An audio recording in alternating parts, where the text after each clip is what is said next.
Social മീഡിയയിൽ reels post ചെയ്യുന്നതിന് വേണ്ടി മത്സരോട്ടം നടത്തിയ കാർ ഇടിച്ച് വിദ്യാർത്ഥിക്കും പിതാവിനും പരിക്ക്. കളമശ്ശേരി സീപോർട്ട് എയർപോർട്ട് റോഡിൽ കോളേജ് വിദ്യാർത്ഥികൾ മത്സരോട്ടം നടത്തിയ കാർ ഇടിച്ച് സ്കൂൾ വിദ്യാർത്ഥിക്കും പിതാവിനും തലക്ക് ഗുരുതരമായി പരിക്കേറ്റു. പരിക്കേറ്റ HMT കോളനി പുറ്റിങ്കൽ വീട്ടിൽ അലിയാർ മകളായ 1ാം ക്ലാസ് വിദ്യാർത്ഥിയായ ആലിയയ്ക്കുമാണ് പരിക്കേറ്റത്. ഇവരെ എറണാകുളത്തെ സ്വകാര്യ ആശുപത്രിയിൽ തീവ്രപരിചരണ വിഭാഗത്തിൽ പ്രവേശിപ്പിച്ചു.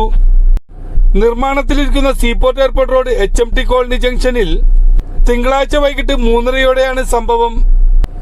SCMS കോളേജിലെ വിദ്യാർത്ഥികളാണ് കാർ ഓടിച്ചിരുന്നത്. കാർ അമിത വേഗത്തിലായിരുന്നുവെന്ന് നാട്ടുകാർ പറയുന്നു.